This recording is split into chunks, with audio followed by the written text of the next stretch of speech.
Hey, this is the video review of the causes of World War II. Now, if you remember, we went over the causes of World War I, and you should remember there was a four-letter word that I told you to keep in mind for the causes, for the underlying causes of World War I. And that four-letter word was MAIN, M-A-I-N, militarism, alliances, imperialism, and nationalism. All right, similar idea for World War II. You are also going to have a four-letter word to tell you about the underlying causes of World War II. And that word is HALT, H-A-L-T. The underlying causes of World War II are H, Hitler's actions, A, appeasement, L, League of Nations being a complete and utter failure, and T, the Treaty of Versailles. All right, so you should be able to remember the causes of World War II with HALT. Okay, so let's go through each of these. We're actually going to start at the end. We're going to start with the last one first, and that is the Treaty of Versailles. You should remember the Treaty of Versailles was the treaty written at the end of World War I. And many times in a couple of different videos, I told you the Treaty of Versailles, which ends World War I, is so bad, it is a cause of World War II. And the reason why it's so bad is it was really designed to punish Germany, all right? It is very, very harsh terms in it to punish Germany. And what happens is that these terms really are very, very tough on the German people and specifically on the German economy, all right? You have to remember, World War I, that was the war with all of the trenches, right? Remember those two lines of trenches on either side of Germany. Remember, it's that kind of warfare destroyed farmland, killed millions of people across Europe. It cost a lot of money. Remember, when you sink money into a war, you're building tanks, you're building guns, you're building, you've got uniforms. All of this stuff is being used at war and being destroyed. Factories are being destroyed. Like I said, the farmland, everything's being destroyed.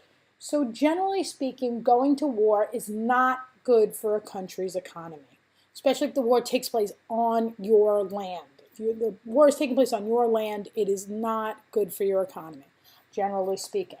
So the German economy was going to be in a bad spot due to World War I anyway.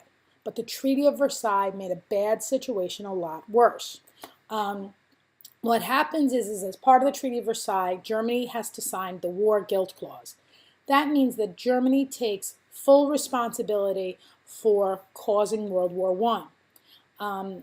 In addition, as part of this, they have to pay reparations, huge financial funds, what have you. They had to give up all of their colonies. The country got small. I mean, it was really, really harsh. And what happens is the Treaty of Versailles is so harsh that, in fact, the European powers don't even enforce all of the provisions. They end up kind of like, I don't know, like jaywalking. Technically, if you cross in the middle of the block, it's illegal. But no cop gives you a ticket for it. So, like very rarely, unless they're being jerks. But you get what I'm saying? Like, because it's not enforced, people jaywalk all the time. Same idea. The Treaty of Versailles gets to the point where it was so harsh that it wasn't, enforced that hardcore. So it made it easier for Hitler to ignore it, and which leads to his rise. So for a couple of different reasons, this Treaty of Versailles was a really bad treaty, and helps, as it says right here, this is what the political cartoon is saying, is the Treaty of Versailles, if you look at it, Hitler, the guy, obviously it's Hitler, because as soon as you see that mustache, and the top of his hat, I know it's blurry, but it says Hitler's Party. So what happens is you can see that Hitler's party emerges, is going to come out of the Treaty of Versailles. This is a political cartoon from this era, and it shows a German woman hugging her obviously starving German child, and she's telling the child, when we have paid 100 billion marks, then I can give you something to eat. Marks is German money. Like we call our money dollars, Germans call theirs marks. Like the British used to call their money pounds. A pesos is Mexican money, so on. So German money is marks. So it's basically saying, like, we have to pay 100 billion before I can give you something to eat. This is how bad the economy is. And people, the 100 billion marks is referring to the fact that Germany had to pay a huge cost of the reparations. This 1 billion marks was the reparations, the penalty, this fee, this money that Germany had to pay because it lost World War I. All right, so what is the impact of this? All right, if you can't, you should have seen this picture in class on the bottom right. These are two kids, and I don't know if you can tell, the thing that they are stacking up, this is, you can see it's tied together. This is stacks of German money. Now, look at these kids. Do they look like billionaires? Like, oh, let's play with piles of dollar bills, like they're that rich. These are not rich kids. These are poor kids. And the reason why they are able to play with German marks is because they have no value, okay? Take a look at this chart. If you start at the top in the year 1919, okay, that's the date at the top left. In 1919, it would cost 4.2, so think of it like 4 marks, you know, in like 20 cents or whatever, would buy you $1 US, okay? So $1 US is equal to about 4 German marks. All right, by 1921, okay, so like 2 years later, the same dollar would now cost you 75 German marks.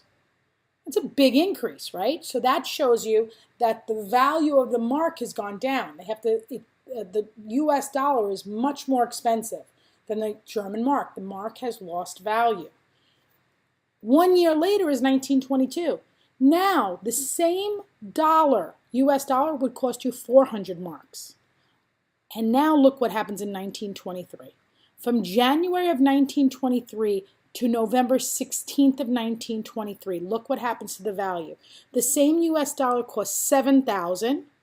Then in January, by July, it costs you 160,000 German marks to buy $1. By August, the next month, it's now 1 million. Then after this, it's 1.3 billion.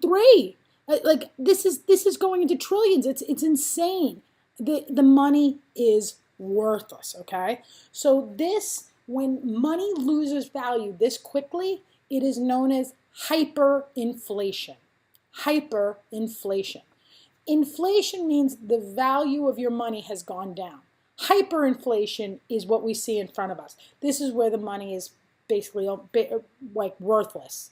Like, you know, by the end, I mean, you could take a wheelbarrow full of cash and bring it to the grocery store, and it's not even buying you a loaf of bread. I mean, it's ridiculous. So naturally, if you were in this situation, you know, you'd saved money your whole life, and now suddenly all the money you've saved is worthless. You know, you go to work and, you know, trust me, your paycheck isn't changing that much.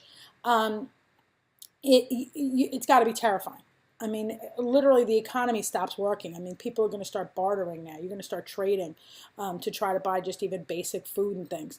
And naturally, this is going to bring an end to the Weimar Republic. Obviously, people are going to blame the government. They're going to be angry at the government for creating this situation, and that's going to bring new leadership in. All right, so HALT, H-A-L-T. So we went over the Treaty of Versailles and the impact that the Treaty of Versailles had on the German economy. Now we're going to look at the H, which is Hitler's actions. If you take a look at this political cartoon, this pretty popular one on the Regents, the caption at the bottom says, "Stepping Stones to Glory."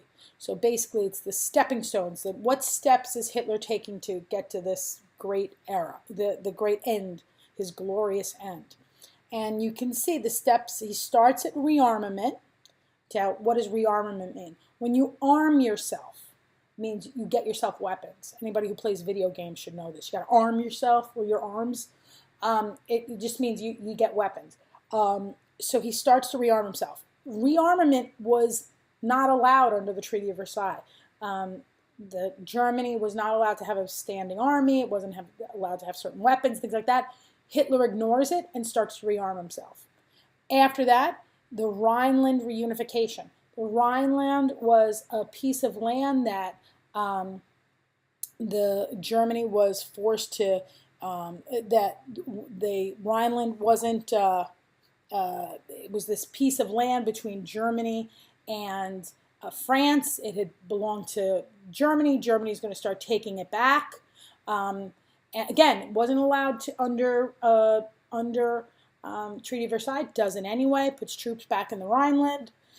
Danzig. This is where Hitler is going to start.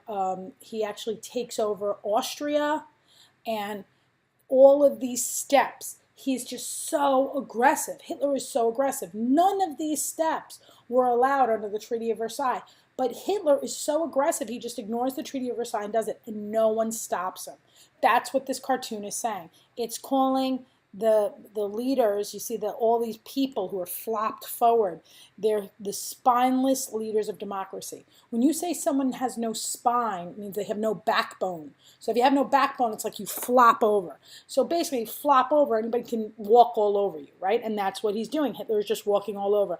And what is his next steps after he's taken all these aggressive steps? According to this cartoonist, he's going to keep going until he is the boss of the universe. That's the label all the way at the top left. And you can see Hitler's actions. He builds up his military, even though it wasn't allowed under the Treaty of Versailles. He put soldiers in the Rhineland. That was that area between France and Germany, even though it wasn't allowed. He invades Austria, even though obviously that's not allowed. He actually goes into Austria and then has the Austrian people. He says, oh, well, the Austrian people wanted me to take over.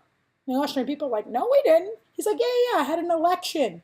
98% of the people in Austria said they wanted Germany to take over. Come on, give me a break. You going to believe those numbers? That's insane. He totally lied. He faked the results. And you know what the Europeans said? Okay, well, if Austria wanted you to take over, I mean, it was ridiculous. They just let it slide. He invades the Sudetenland. The Sudetenland was an area that had been part of Germany before World War I. Remember, Germany lost a lot of territory. One piece of territory that Germany had lost was the Sudetenland. The Sudetenland was taken and was used to form Czechoslovakia, the new country of Czechoslovakia. Remember, after World War I, the nations of Eastern Europe were formed. One of those nations was Czechoslovakia. So this area of Sudetenland was in Czechoslovakia, and Hitler takes it back. And Czechoslovakia is like, what the heck's going on? That can't happen. And European powers, oh, go ahead, take it. Again, just so aggressive. And just doing it and not even caring. And it's what's shocking is he got away with it, that nobody stopped him. And he didn't care. He was like, let's do it. And then after the Sudetenland, he invades the rest of Czechoslovakia, and no one stops him until he invades Poland. He just pushes. He's so aggressive. And this is just this leader who just had the, I'm going to leave out the word, but you get what I'm saying? He just, to actually take that on and without, I'm going to do it. Like, holy cow, what are you thinking? And he got away with it. His invasion of Poland is the immediate cause of World War II. So the underlying causes of World War II are halt, Hitler's actions, appeasement, the League of Nations failure, and the Treaty of Versailles. But the immediate cause is the invasion of Poland. This is invasion of Poland. Same way in World War I. Remember, main militarism, alliances, imperialism, and nationalism. But the immediate cause of World War I was the assassination of Franz Ferdinand. That was the immediate cause. That's what set it off. Here, what sets off World War II is his invasion of Poland. That's the finally, when he takes over Poland, that's when people are like, all right, enough. We got to fight. All right. So one of the biggest drivers, or at least the thing that takes most of the heat as far as allowing World War II to get so bad, was this policy of appeasement. And this you really need to know. It's one of the, political scientists look back at this and everybody's, terrified to repeat this mistake because it seems so obvious in hindsight. If you think about it, if I go back to this other slide, when Hitler took his first step, which was to rearm his military, if the European powers had jumped in 1, 2, 3 to stop him, there wouldn't have been a big war. The war would have been over immediately. Germany was really weak. It didn't have a huge military. It would have been quickly.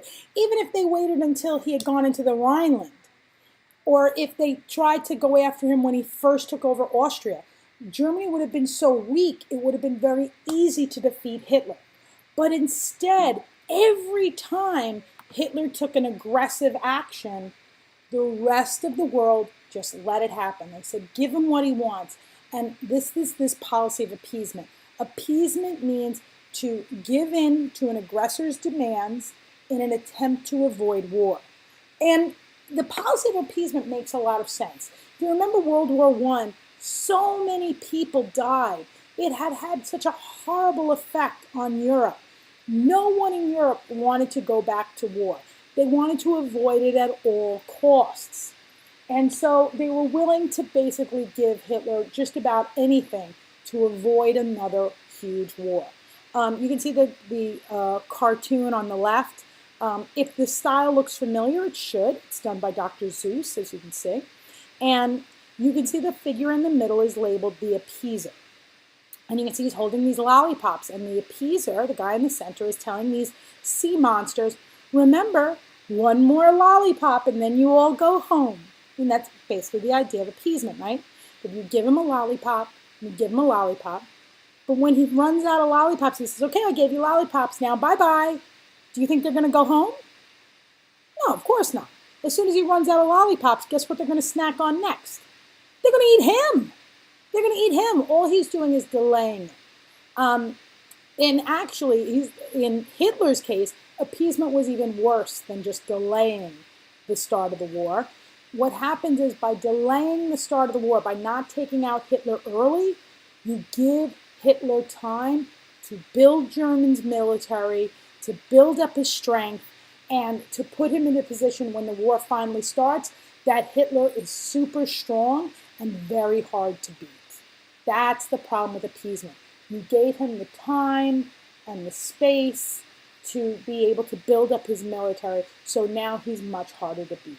The picture on the right is from the Munich conference. The person on the left shaking Hitler's hand, obviously the guy on the right is Hitler. The guy on the left, that is Chamberlain.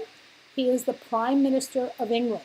And he goes to this Munich conference and he specifically wants to avoid war. This takes place after Hitler had taken the Sudetenland, part of Czechoslovakia. And again, Hitler had been so aggressive. So Chamberlain goes in and he makes this agreement with Hitler and he's like, look, as long as you promise not to take any more aggressive action, you can take the Sudetenland, you can have Austria, you can keep your military. We won't do anything. Just promise that you'll stop. And you know what Hitler says? Oh, yeah, sure, yeah. I don't take over no more. I'm going to be good. I'm happy. I'm very pleased. And lies to Chamberlain's face. And Chamberlain's like, okay, you promised you wouldn't take any more, idiot. And so this was the Munich conference. This was this moment of appeasement. So naturally, it basically, the way they knew, the Munich conference was a complete failure. Because about 6 months after the Munich conference, that's when Hitler takes over the rest of Czechoslovakia. So Chamberlain leaves in shame, and then a new leader of England is going to step up. That's Churchill, Winston Churchill. And Winston Churchill had called it from the Munich conference. He said, this is ridiculous. You're idiots for getting into this guy. But, I mean, he didn't phrase it that way. But, yeah, I'm paraphrasing. I'm putting words in his mouth. But that was definitely the sense. Churchill definitely disagreed with the policy of appeasement. He disagreed with the Munich conference, and Churchill was right. Okay. So, again, this is kind of going over what I just said. Appeasement was this policy championed by Chamberlain. If you see anything about Chamberlain from the UK, he was the one who supported this idea of the Munich conference. And when he came home from it, he was proud. He was holding up a piece of paper. He's like, we have peace with honor. This is great. And appeasement literally means to give an aggressor what he wants to avoid war. And it gave Hitler the time to build up his military and his power, and naturally it failed. So appeasement is one of the biggest causes of World War II. And then there is the League of Nations. If you remember, the League of Nations was formed after World War I. It was part of the Treaty of Versailles. The idea for the League of Nations, if you remember from World War I, you may want to take another look at it if you don't remember. That was, I showed you a political cartoon with Woodrow Wilson, who was the president of the United States, and he was blowing soap bubbles. And the soap bubble was labeled League of Nations. And it was this idea that he thought, remember, that this was going to stop the dogs of war, that the League of Nations was going to prevent war from breaking out. And it was obvious a lot of people were against the League of Nations, and one of the big criticisms was that it was not powerful enough and strong enough to stop warfare. That's what this political cartoon is saying right here. You can see the snake is labeled international strife. Strife, S-T-R-I-F-E. Strife literally means like tension, aggression, fighting. Strife is like, all that. And so you can see between the forces of war, and then League of Nations is a bunny. I mean, come on, if you're going to put a boa constrictor against a bunny, who's winning? The bunny is going down. The bunny is going to die. The League of Nations cannot win against this huge boa constrictor. And that's basically it. The League of Nations was set up. The idea was if a country was being aggressive, the first step was to condemn the action, to kind of try to talk it through. If that didn't stop the aggressive nation, then the next step was to have economic sanctions. Economic, remember, you think economic, you think money, think business. The idea is if a country is being aggressive, it's doing the wrong thing, all of the members of the League of Nations will stop doing business with this country, and so hurt them economically. And then finally, if that economic sanctions aren't enough, the final step is for the League of Nations to put together a force made up of troops from all the different member countries, and then they would act to stop the aggressor. What happens? That's a complete failure. First off, I mean, the whole talky, oh, we're going to shame you. I mean, people blew that off like crazy. But one of the big things is not all countries joined the League of Nations. Remember, even though Woodrow Wilson came up with the idea, he was the president of the United States, the U.S. Senate does not ratify the treaty. The U.S. does not agree to the Treaty of Versailles, does not sign the Treaty of Versailles, and therefore the U.S. does not join the League of Nations. In addition, Germany didn't join it. Soviet Union doesn't join it. So there weren't a lot of powerful players aren't part of the League of Nations. What does that mean? Well, if you try this economic sanctions where you say, okay, nobody from the League of Nations is going to trade with you, well, lo and behold, that means that the United States can still trade. So the United States is going to be making all that money. Germany can make all the money. All these other countries that aren't part of the League of Nations are still going to do business with this aggressive nation. All you've done is kind of hurt your own country's economy. And remember, after World War I, all of the nations of Europe are having a really tough time. Again, the League didn't have the power of the military on its own.